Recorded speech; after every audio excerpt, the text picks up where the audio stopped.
How's everybody doing tonight? Okay, all I gotta do is say how y'all doing tonight and y'all clap. All right.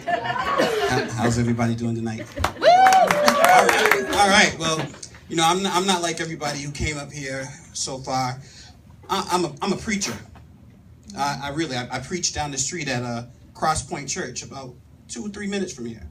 And so you're not going to hear much cursing. You're not going to hear any cursing. Not going to hear anything inappropriate, even though I am going to talk about boobs. Get excited. So you know, when I gave my life to the Lord, it was weird. It was like, because, you know, there's a lot of things in the Bible that you don't understand. So I had to go to school. I went to Bible school. So I'm sitting there, I'm reading the Bible, and there's things in the Bible like, Jesus is going to come like a thief in the night.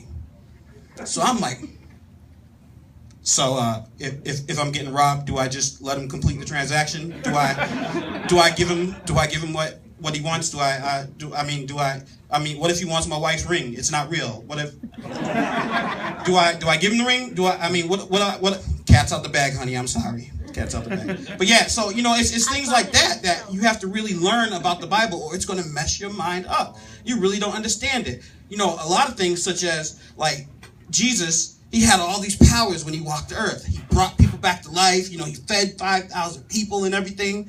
And when he left, he said, all authority has been given to you from me. So I read that and I was like, all right, I'm a Christian. I got some things I can do now. So I remember he said, you know, Lazarus, come forth. And Lazarus walked forth. I was like, okay, that works. Okay. Leroy, come forth. Give me my $20. You are not leaving Earth until I get my $20. Peter be up there and having talk. All right, are you going into heaven? Are you going into heaven? Wait. Will's calling another one down. What you owe that man? It was crazy, but you know, you have to learn these things. But one of the best things about it is that my kids, they go to church now. They love church, so I'm happy about that. I have 7 kids. Yeah. No, don't judge me. I only made 4 of them. I only got custody. I mean, 4 of them are only mine. The rest of them, I mean, it's like I just woke up one day and there were like 3 more kids. Where did you come from? Who are you? And it happened just like that. It was like I got a call. You know, family's in trouble. You know how many people know you got that one family member that's always in trouble. So, you know, I had to go do that, take care of that. Next thing you know, I got 3 more kids. But they were 2 twin 5-year-olds and a 4-year-old. So that wasn't that bad because I didn't have to go through the infant years with them. The infant years were tough because my 4 kids, it was a little interesting raising the 4 kids because certain things happen when you become a parent. Like you start to gain weight. Now, Orlando and I, you know, we went to school, and in high school, we were about the same size. Things changed after I had kids. You know, it gets hot here sometimes in the summer. You know, I have my youngest. I remember I have holding my youngest, and I'm holding her. I'm trying to watch it. She's crying. Wah, wah. I'm trying to watch the game. Wah, wah. You know, is Michael Jordan going to score? Wah, wah. All of a sudden, I hear silence. And I'm like, yeah. So I'm watching the game over, and I'm like, oh, wait, she's quiet. I look down. She's suckling off of my breast.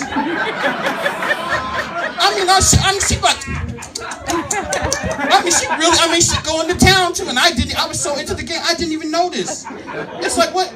And you know, my wife is here, and I already mentioned her right there. There were some times, I have to admit this, I love you to death. Oh, no. There were some times when you told me to go stop the baby from crying in the middle of the night, I just went over to the crib and just...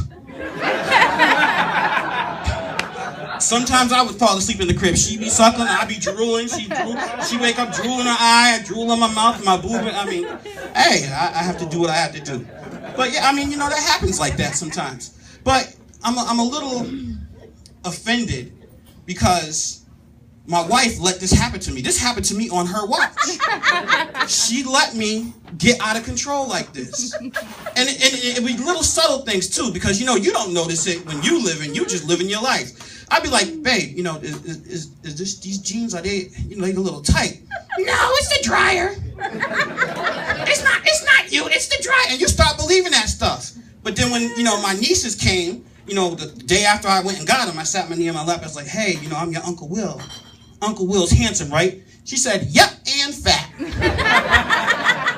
Get out my house. Get out my house. I already can't wait for her to graduate. I can't wait for her to get out the house. But you know what? Now that I think about it, I can't blame her. There were times where I should have realized that the gaining weight would happen. For example, my wife and I, we get a new car. You know when you get a new car and you're married? How many people here are married?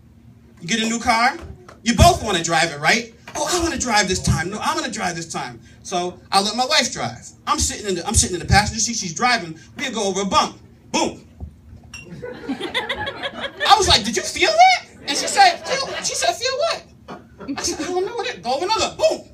Are you sure? I'm feeling something. I don't know what I'm feeling. And it's in your head. I don't know. All right. I mean, these things have gotten big, and